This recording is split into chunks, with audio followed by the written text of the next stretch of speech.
Balik. Okay, punta natin sa attorney. 18 na Marites, mabsat na ko. 18 Maleta Boys, maghanda na, ipapa-aresto kapag, bakit? Si Senator Risa may sinasabi, mga Coffee ko brown, sarap ang paot. Saktong timpla ng kape, milk, brown. Again, sa mga bagong pasok, huwag kalimutang mag-like and subscribe, mabsat. When over 200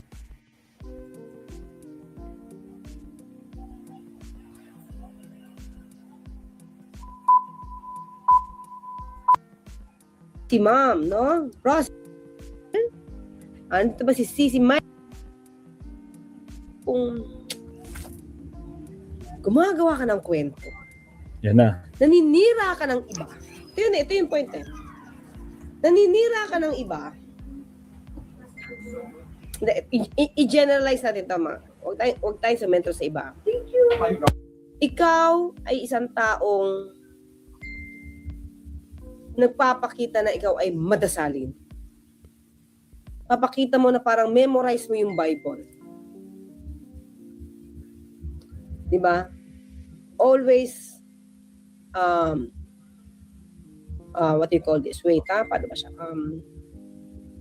Convincing. Is always convincing other people to believe in him because of the Bible verses. Yan. And then, lahat ng salita mo ad hominem sa kalaban mo. Parang kakaiba, di ba? Parang iba ang tinatahak. Di ba? Well, anyway, mga clear. Thank you kay Elmer Catulin ng Security Threat. Ang naikwento ni NBI Director, mag-ingat, especially sa pagpunta ng 18 Maleta Boys. Sabi, may nagre-recruit. Para manggulo. So kung pera-pera lang to, kaya nila. Kaya nga magbayad, wala naman daw problema magbayad ng 5 million eh. Paldo. So, doon pala mga klit, sino yung may budget para manggulo, para mag-create ng commotion, para magpaputok, para sabing inaatake sila. At sino ngayon yung nagtatawag ng militar dahil sa mga siniwalat daw ng Maleta Boys? Isa-isahin nyo yan, mga clear. At doon yung matutumbok na most probably yung security threat ay nanggagaling dito sa mga nagnanais na gumulo talaga ang sitwasyon sa Pilipinas kasi meron silang ilalatag sa militar na dapat nang mapalitan ang kasalukuyan liderato dahil sa magulo. Diba? Mga ka-clear. Nagsalita itong si Colonel Kirubin. Yan, nagsalita siya sa bilyonaryo. Ano sabi niya? Ang pagsasagawa dito talaga para maghasik, mag-disturb, mag-create daw sila ng senaryo para magalit ang tao. At yun ang ginagawa ng 18 Maleta Boys na suportado financially ni Mike Defensor. Maliwanag. Edi wow. Nagkikreate sila ng kwento kahit butas-butas. Kahit hindi ka panipaniwala, mga ka-clear. Meron ko nakita dito isang video. Hindi ko na kinuha. Wait lang natin. Dito. Meron isang video dito lumalabas, mga ka-clear. Ha? Yan ba yung Ang video sinasabi, bakit sinama si Loren? tungkol kay Senator at the time, Representative Leila de Lima. Okay. Ibinigay daw yung pera magkatapos ng parang quadcom hearing. Sabi ni Senator Marcoleta, liwanagin natin yan kasi si Representative de Lima, hindi pa po siya senador noong nakaraan. Ngayon na siya naging senador. 2025. Ngayon na siya naging representative. Ngayon lang siya naging congresswoman. Ngayon na siya naging congresswoman. Ngayon lang siya naging representative. Tapos binabagit about quadcom. At yun ay gustong linisin ni Senator Marcoleta. Ang daming butas. Pero yun ang gusto nilang i-create. Ano sabi ni Pulong? Militar.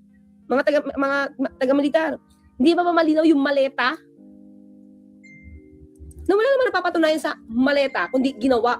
At yun yung sinasabi ni Colonel Kirubin, na pag may gusto mag-disturb, ang isa nila is gumawa ng senaryo para magalit ang tao. Alam mo, buti na lang mga kahit pa paano, marami pa rin Pilipino ang hindi sumasanib sa nagpapalaganap ng kabobohan. Marami sa kanila Kasi yan. sila mismo nag-iisip, sila mismo nag-aanalisa. Eh yung iPhone 16e nga lang, buti nga yung Channel 5 may pinalabas na hindi pa yan napupunta sa Pilipinas eh. Yung iPhone 16e na yan eh. Tapos yan ang ipapalit sa inyo. Tapos sabi ni NBA Director, sige, nasa yung mga resibo nyo, bumili ka kayo ng ganito, nasa yung mga resibo, wala na daw. Mga Chris, sa totoo lang. Sorry sa mga pulisan hindi po ito lahat. Ito ay patungkol sa mga kaso ko na hanapan sa drugs case, okay? Ito yan. Siyempre, ang tawag ito, meron silang posture buyer, meron silang informant. Si informant, sasabihin niya na tatawagan niya si A, na di oman ng drug dealer. Yan na. Tawagan niya si A. Or ite-text niya. Yan yung salaysay ng mga ibang pulis, Okay, so, yung report ng informant na yun, kung totoo siya, mahalaga yun, di ba? Kasi doon nag-start yung report, eh. So, kapag ka ikaw yung nag-report, ang tanong, binlater mo ba yan? Binlater mo ba yan? So, kasi para malaman natin, kapag ikaw yung nag-cross, kung nablater mo yan, kung pumasok sa book mo yan. Ibig sabihin, legit. Kahit pa paano, meron siyang sign of legitimacy kasi nalagay sa logbook. Okay, so, pagdating mo yan sa police, during the cross-examination, sasabihin nila, wala silang dalang logbook. Pag binanda pa namin yung logbook, sasabihin nila, hindi nila nilagay. O, ngayon, cellphone naman, di ba? Nag-usap kayo sa cellphone. Okay, mahalagang bagay yun, di ba? Ebidensya yun eh. Para ma-justify mo na talagang nahuli mo yan. O talagang ikaw ang nag-offer na bumili ng droga. Sasabihin mo, okay, saan pa naman na-contact na informant mo? Tinawagan po ako. Okay. So, ang tanong ngayon dyan, nasan yung cellphone mo? And show us call logs nung araw na yan. Ayan ang sabihin ng pulis. Kaya ganyan ang sabi ng Marine. Ay, wala na po yung cellphone, nasira na.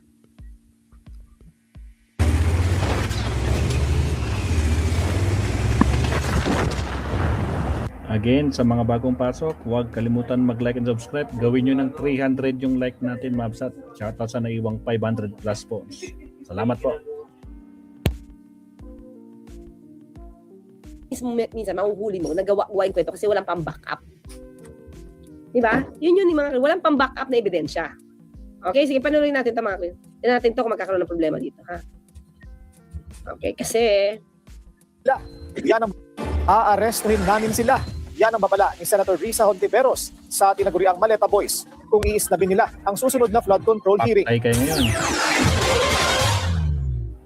Dumalo ang Maleta Boys sa flood control probe ng grupo ni Senators Alan Peter Cayetano at Rodante Marcoleta noong isang linggo, pero no-show sila sa hearing ng Blue Ribbon Committee ni Senador Erwin Tulfo nitong Lunes. Sa memo ng Billionaire News Channel, iginiit ni Senator Risa Hontiveros na hindi pa sila tapos sa Maleta Boys.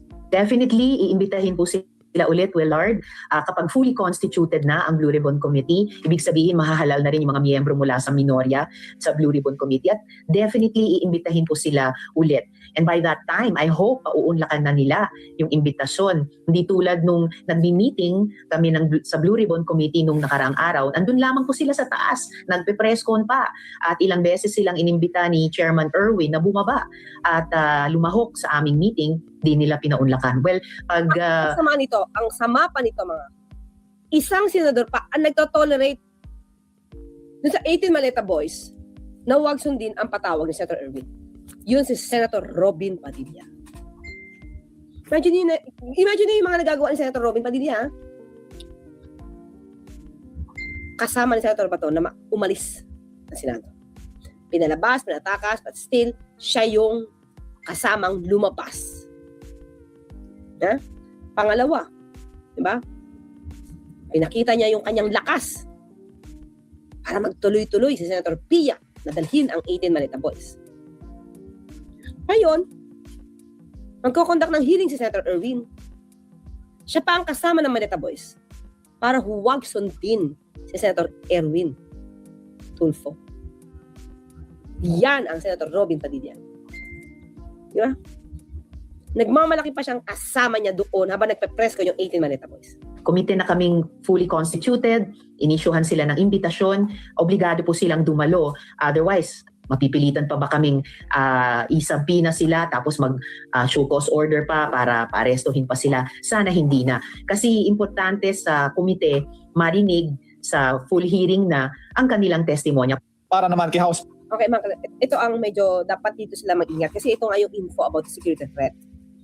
So, pwedeng ganito daw, ba? Pwedeng ipatawag,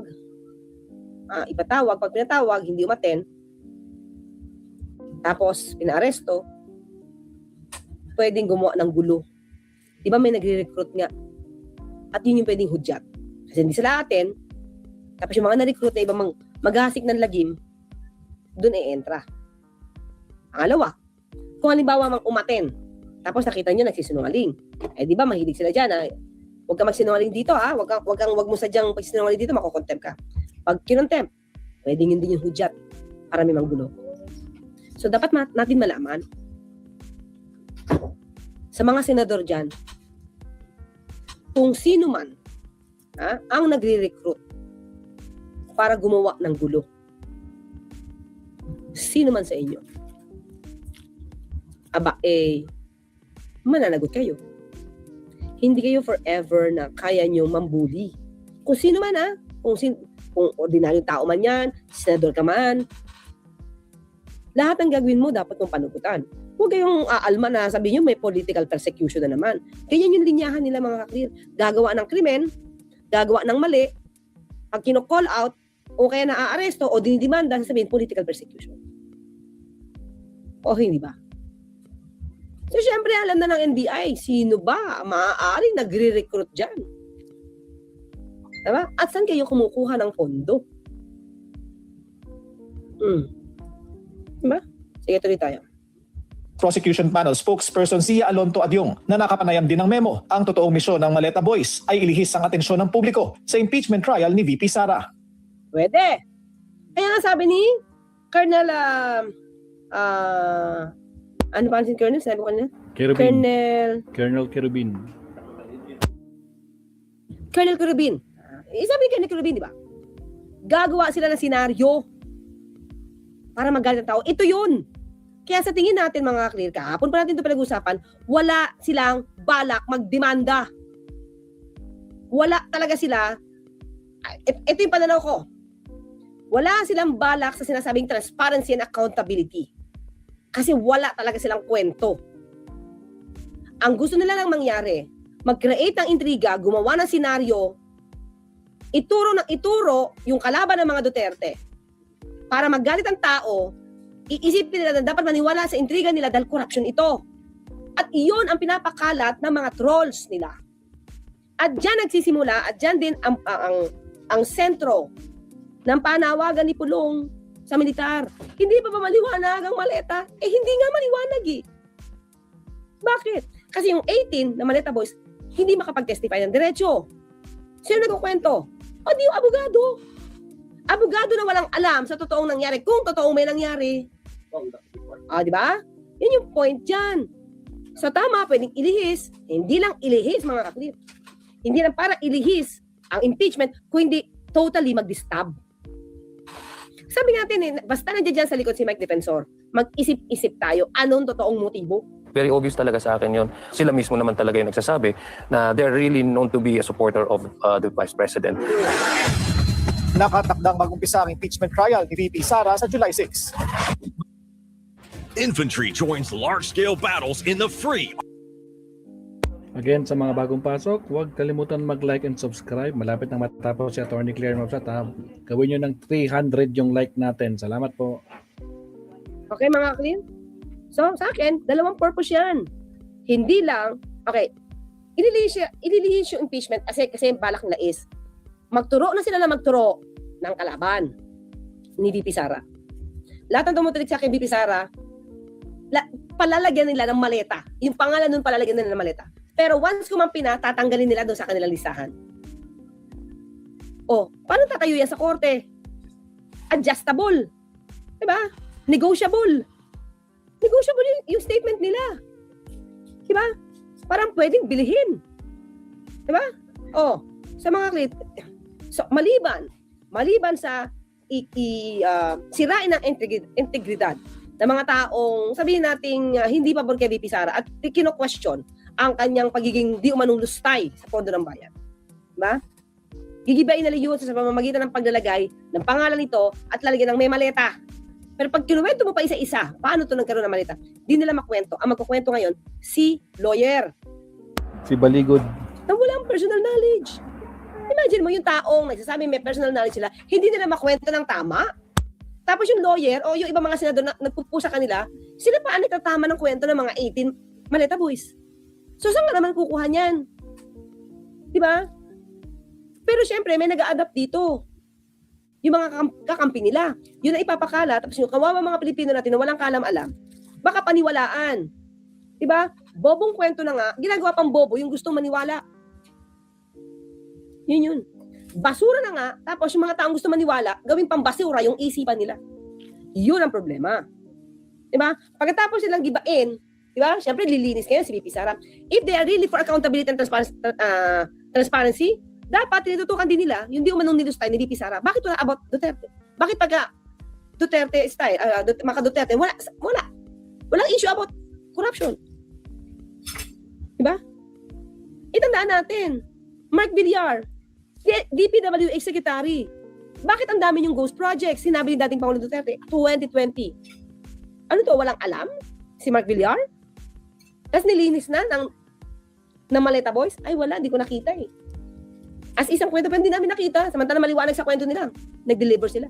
Delivered. Ay, hindi namin nakita. Diba? So yun yung point. Maliban sa sirain at gibain yung mga kumakalaban sa mga Duterte or kritikal sa mga Duterte. Gigibain nila yan, yung kwento, gigibain nila yung administrasyon. Purposely mag-disturb. Kasi pag nag-disturb, mga kaklira, ito lang yan ha.